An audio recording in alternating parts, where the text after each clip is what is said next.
இன்னைக்கு எங்க ஊர்ல வானம் மூடிட்டு இருக்கு. சாயந்தரத்துல நமக்கு ஸ்நாக்ஸ் முக்கியம் இல்ல, அதான் ஃபாஸ்ட் ஃபுட் கடைக்கு வந்துட்டேன். அண்ணனுக்கு ஒரு நூடுல்ஸ் பண்ண சொன்ன, சூடா பண்ணி கொடுத்துட்டாரு. பாருங்க, வெஜ் நூடுல்ஸ் பார்க்கும்போது செம்ம டெம்டிங்கா சூடா இருந்துச்சு. இதோட ரேட் 60 rupees. வாங்க சாப்பிட்டு எப்படி இருக்குன்னு சொல்றேன்.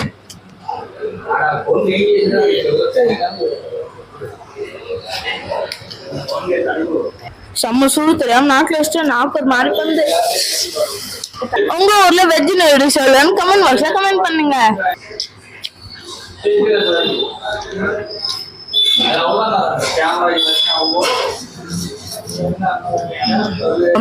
சூப்பர். ஆனா மூடிட்டு இருக்குது செம்ம சூப்பர். அதுவும் வெங்காயத்தோட சாப்பிடுறது இன்னும் சூப்பர். நீங்களும் நூடுல்ஸ் சாப்பிடுறீங்கன்னா கமெண்ட் பாக்ஸ்ல கமெண்ட் பண்ணுங்க. அடுத்து எந்த வீடியோ போடுறதுன்னு கமெண்ட் பாக்ஸ்ல கமெண்ட் பண்ணுங்க. இதுக்கு ஒரு 100 லைக்ஸ் வரும்னு நினைக்கிறேன் ஃப்ரெண்ட்ஸ். ப்ளீஸ் லைக் பண்ணுங்க. சம்டைம்ஸ்